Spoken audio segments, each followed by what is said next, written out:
অসমৰ মাননীয় মুখ্যমন্ত্ৰী মহোদয় ডক্টৰ হিমন্ত বিশ্ব শৰ্মাদেৱে এইকেইদিন অনাহক কিছুমান বিতৰ্কমূলক কথা কৈ অসমৰ ৰাজনৈতিক বাতাবৰণটো বেলেগ ফালে নিয়াৰ কাৰণে তেওঁ চেষ্টা কৰিছে।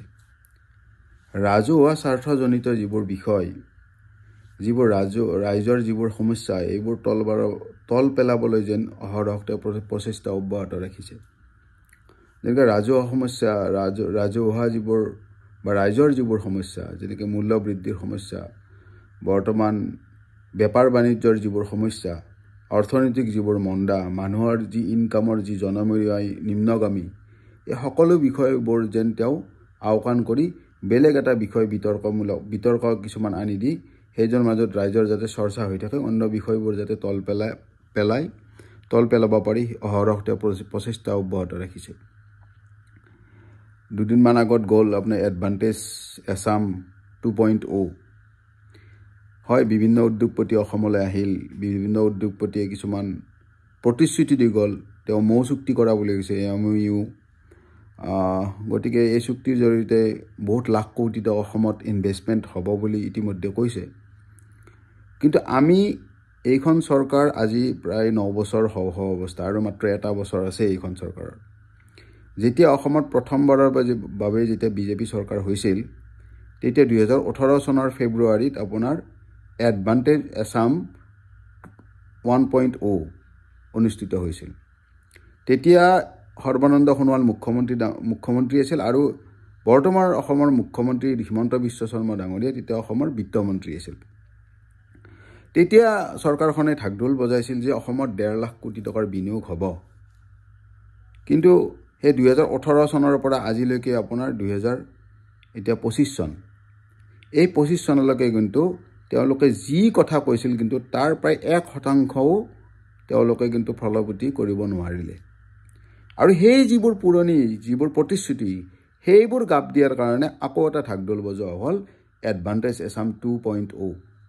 তাত কৰিলে লাখ লাখ কোটি টকাৰ বিনিয়োগ হ'ব।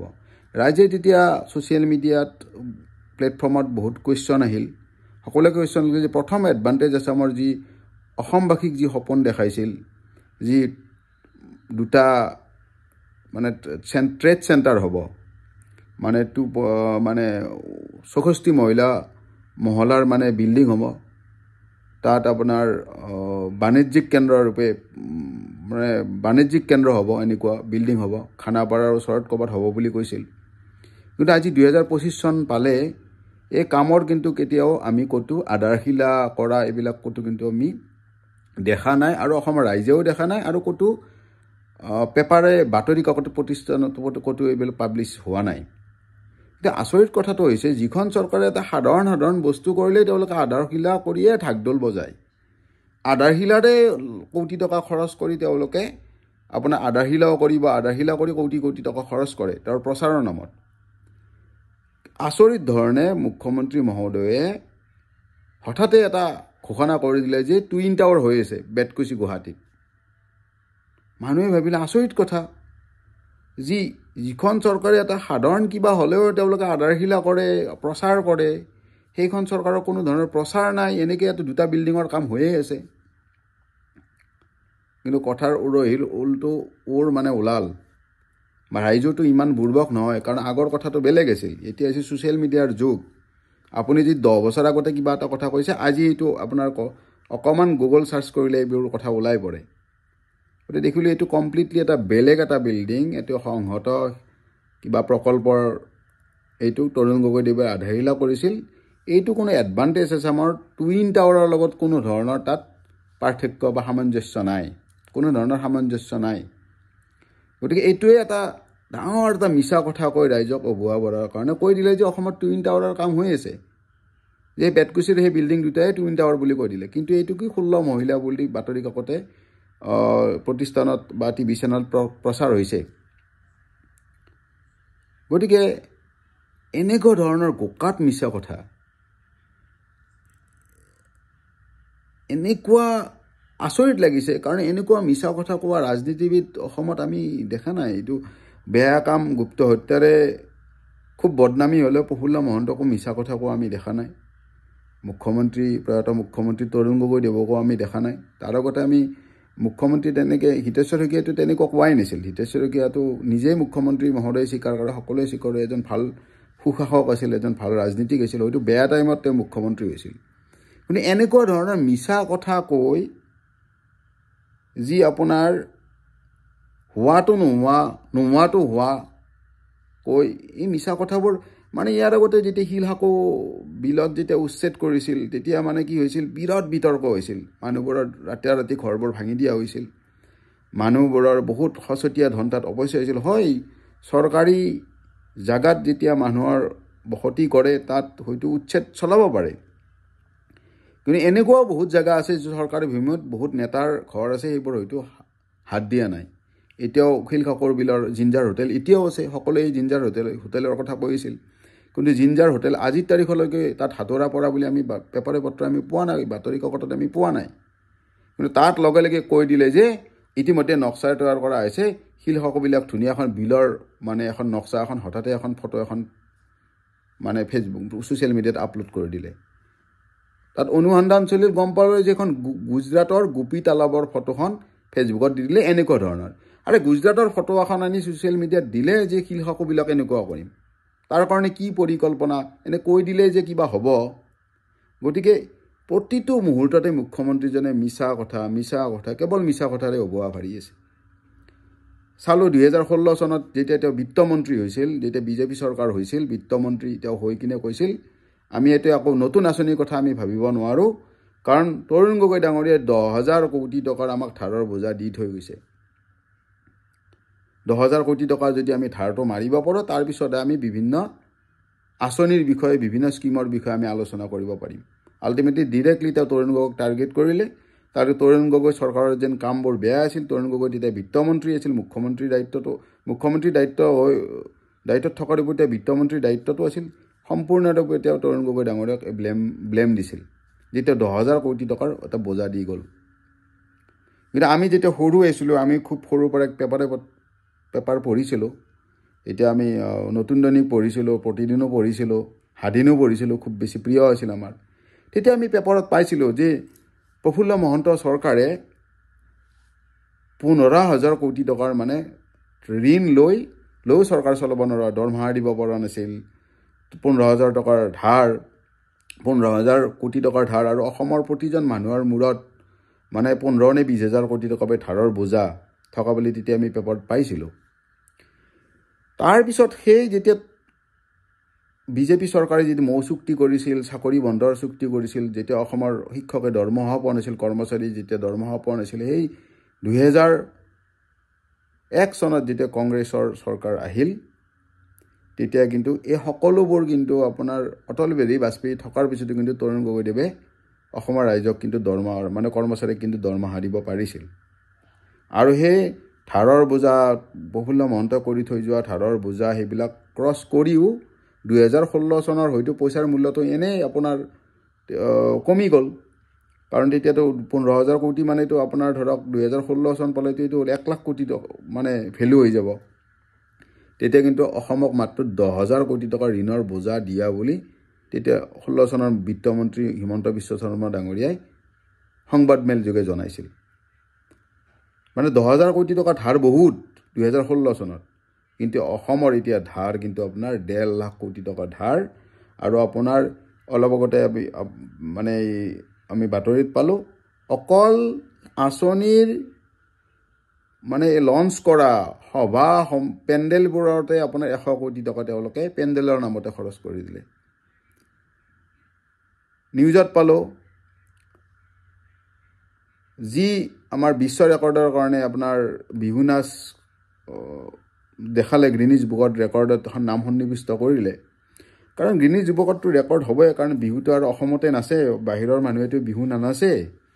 গতিকে বিহুটো অসমত নাচিব, অসমৰ মানুহে নাচিব, ৰেকৰ্ড হোৱাটো একো ডাঙৰ কথা নহয়, খৰচ কৰিলে এইবোৰ হৈ যায়। চৰকাৰে এইবোৰ পইচা খৰচ কৰিছে, ৰাজহুৱা ধন অপচয় কৰিছে আৰু তেওঁ ৰেকৰ্ডত সন্নিৱিষ্ট কৰিছে।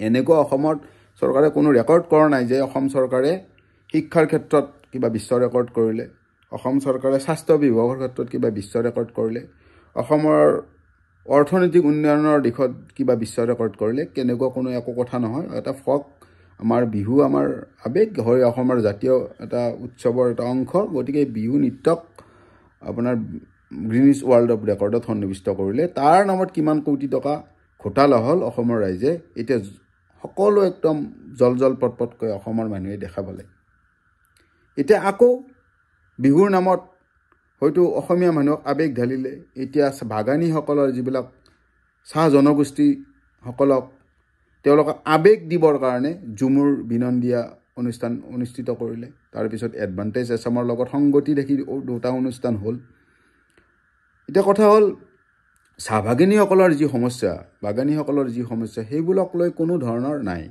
তেওঁলোকৰ মজুৰি 350 টকা দিম বুলি কৈছিল নাই সেইবোৰ এতিয়ালৈকে কোনো উমঘাম নাই তেওঁলোকক জনজাতিকৰণ কৰিম বুলি কৈছিল 6 জনগোষ্ঠীৰ ভিতৰত চাহ জনগোষ্ঠীও এটা জনগোষ্ঠী আজি এই নৰেন্দ্ৰ মোদীয়ে 10 বছৰটো ঠেৱালে 6টা জনগোষ্ঠীক আৰু হিমন্ত বিশ্ব শৰ্মাই যে জিমুৰ বিনন্দিয়া কৰি আৰু আপোনাৰ এই কি কৰিব আপোনাৰ তেওঁলোকক আবেগ দিব আবেগক লৈ ভোট লোৱাৰ যিটো ৰাজনীতি চৰকাৰী ধন অপচয় কৰি ভোট লোৱাৰ এটা ৰাজনীতিৰ মানে পৰম্পৰা মানে এটা দেখা গ'ল প্ৰচেষ্টা দেখা গ'ল গতিকে চৰকাৰ এখনে বা হিমন্ত বিশ্ব শৰ্মাই অকল ৰাজনীতিৰ কাৰণে দেশখনক ইমান তললৈ লৈ গৈ আছে সকলোৱে দেখিছে ইমান ধাৰৰ পিছত ধাৰ অনুষ্ঠানৰ প্ৰথম ব্ৰহ্মপুত্ৰ নমামী ব্ৰহ্মপুত্ৰ পাতিলে কিমান ধৰণৰ অপচয় হ'ল সকলোৱে দেখিছে তাৰ পৰা কি হ'ল নমামী ব্ৰহ্মপুত্ৰ অনুষ্ঠানৰ পিছত কৈ দিলে যে অসমৰ চাৰোচাইড এক্সপ্ৰেছ হাইৱে হ'ব আজি 8 বছৰ গ'ল নৰেন্দ্ৰ মোদীৰ 10 বছৰ গ'ল এক্সপ্ৰেছ হাইৱেৰ কোনো উমঘাম নাই আৰু তেতিয়া কি কয় আপোনাৰ তেওঁলোকে আহি কয় যে অসমত নৰেন্দ্ৰ মোদী মানে কামৰ মানে হাতত আঁচনি লৈ আহে কিবা প্ৰজেক্টৰ কাৰণে কিবা কাম কৰিম বুলি অসমলৈ নৰেন্দ্ৰ মোদী ডাঙৰীয়া আহে আৰু কংগ্ৰেছ দলৰ যি প্ৰধানমন্ত্ৰী আছিল যেতিয়া অসমলৈ আহিছিল অকল পৰ্যটক মন্ত্ৰী হিচাপে আহিছিল যেন অসমখন চাবলৈ আহিছিল কিন্তু এইখিনিতে হয়তো সৰ্বানন্দ সোণোৱালে ডাঙৰীয়া মন্তব্য দিয়ে বুলি আমি বাতৰিত পালোঁ হয়তো সৰ্বানন্দ সোণোৱাল ডাঙৰীয়া পাহৰি গ'ল তেখেতে মই আগতে ক'লোঁ যেতিয়া অটল বিহাৰী বাজপেয়ী চৰকাৰ আছিল যেতিয়া অসমত সৰ্বানন্দ সোণোৱাল তেতিয়া AGP আছিল আৰু যেতিয়া অগপ দলৰ যেতিয়া চৰকাৰ আছিল তেতিয়া তেওঁলোকে অসমক উপহাৰ দিছিল গুপ্ত হত্যাৰ অসমক উপহাৰ দিছিল চাকৰি বন্ধৰ অসমক উপহাৰ দিছিল আপোনাৰ দৰমহা নিদিয়াৰ যিবিলাক আঁচনি সেইবোৰ আপোনাৰ তেওঁলোকে কামৰ নমুনা লৈ কিনে আহি অসমক এইবোৰ উপহাৰ দিছিল অটল বিহাৰী বাজপেয়ী চৰকাৰৰ লগত প্ৰফুল্ল মহন্ত ডাঙৰীয়া বা অগপ দলটোৱে তাৰপিছততো দেখিলে তৰুণ গগৈ মুখ্যমন্ত্ৰী হোৱাৰ 3 বছৰ পাছতে 2004 চনত ডক্টৰ মনমোহন সিং প্ৰধানমন্ত্ৰী হ'ল ডক্টৰ মনমোহন সিং প্ৰধানমন্ত্ৰী হৈয়ে প্ৰথম উপহাৰ দিলে অসমক যি 2005 চনৰ পৰা কাম আৰম্ভ কৰি দিলে গেম ভিলেজৰ কাম আন্তঃৰাষ্ট্ৰীয় মনৰ সৰু সজাই ষ্টেডিয়ামৰ কাম আৰম্ভ কৰিলে যি সৰু সজাই ষ্টেডিয়ামত আজি ঝুমুৰ বিনন্দিয়া পাতে বিহুৰ ৱৰ্ল্ড ৰেকৰ্ড পাতে এডভান্টেজ এছাম পাতে গতিকে যিবোৰ ডাঙৰ চৰকাৰী অনুষ্ঠান হৈছে চব সৰু সজাই ষ্টেডিয়ামতে হৈছে সেই সৰু সজাই ষ্টেডিয়াম কিন্তু ডক্টৰ মনমোহন সিঙে ইয়াত আমাক উপহাৰ দিছিল তেওঁ পৰ্যটক হৈও পৰ্যটনৰ বাবে তেওঁবোৰ আমাক উপহাৰ দিলে তাৰপিছত কি দিলে আমাৰ সকলোৱে জানে আগতে দিয়ে যেতিয়া অগপ দলৰ চৰকাৰ আছিল তেতিয়া আমি লাইন বাই লাইন আমি কি কৰিব লাগিছিল আপুনি চিলিণ্ডাৰৰ কাৰণে লাইন ধৰিব লাগিছিল হয় বহুত বছৰ চিলিণ্ডাৰৰ বাবে নাটনি হৈছিল অসমৰ প্ৰচুৰ সম্ভাৱনা অসমৰ গেছ অসমৰ তেল খাতবোৰ এনে গেছবোৰ ওপৰত যি আমাৰ ডিগবৈত আপোনাৰ ডিব্ৰুগড়ত এইবোৰ পুৰি শেষ হৈ যায় তেতিয়া বৃহৎ প্ৰকল্প গ্ৰেছ ক্ৰেকাৰ কাম আৰম্ভ কৰিছিল আৰু সেই গ্ৰেছ ক্ৰেকাৰ প্ৰকল্পৰ পিছতে অসমত আমাৰ গেছ চিলিণ্ডাৰ ৰন্ধন গেছৰ চিলিণ্ডাৰক আমাৰ গেছ চিলিণ্ডাৰৰ আপোনাৰ ইয়াত সুলভ হৈ পৰিছিল তাৰপিছত অসমক কি দিছিল আপোনাৰ যে আটাইতকৈ ডাঙৰ যি সমস্যা অসমৰ যি অসম চুক্তিৰ আধাৰত যিটো আমাৰ আটাইতকৈ দাবী জনাই হৈছিল অসমৰ বৃহৎ সমস্যা বিদেশী সমস্যা তাৰে ওপৰতো আমাৰ আলোচনা কৰিছিল ত্ৰিপাক্ষিক বৈঠক হৈছিল সদৌ অসম ছাত্ৰ সন্থা অসম চৰকাৰ আৰু কেন্দ্ৰীয় চৰকাৰৰ মাজত আৰু সেই আলোচনাৰ মাধ্যমেৰে অসমত NRC আপডেটৰ কাম আৰম্ভ হৈছিল আৰু সেই NRCখন কোনে ধ্বংস কৰিলে আজি অসমৰ ৰাইজে সকলোৱে দেখিছে যে অসমত এতিয়া কেৱল মাত্ৰ চমক দিয়া এখন চৰকাৰ চলি আছে অসমৰ অবেগক লৈ কেৱল ৰাজনীতি কৰিছে অসমৰ সমস্যাৰ ওপৰত একো তেওঁলোকে একো কাম কৰা নাই, একো কৰিবলৈ তেওঁলোকে আগবাঢ়িও অহা নাই, তেওঁলোকৰ একো পদক্ষেপো লোৱা নাই আৰু তেওঁলোকৰ কোনো সদিচ্ছাও নাই। গতিকে এই ধৰণৰ চৰকাৰে কেৱল অনুষ্ঠান পাতিছে, তেওঁলোকে ঠিকা লৈছে, তেওঁলোকক কোনোবা কি আপোনাৰ 3 লাখ টকাৰ চকীৰ ভাড়াৰ নামত তেওঁলোকে নিবিদা দিছে। এইবোৰ কামেই কেৱল লুণ্ঠন, চাৰিওতৰফ কেৱল লুণ্ঠন চলি আছে আৰু এই লুণ্ঠনকাৰী চৰকাৰৰ বিৰুদ্ধে ৰাইজে জনমত গঠন কৰিবলৈ হ'ল। গতিকে এইখিনিয়ে ক'লোঁ যে এডভান্টেজ এছাম কি কৰিব, কাৰণ ওৱানতে আমি যি মূলা বাঢ়ে দুপাততে চিন, যি ওৱানতে আমি দেখা পাইছিলোঁ যে অসমৰ একো নহ'ল আৰু টুত কি হ'ব সেইটো অনুমেয়। ধন্যবাদ। জয় হিন্দ, জয় অসম।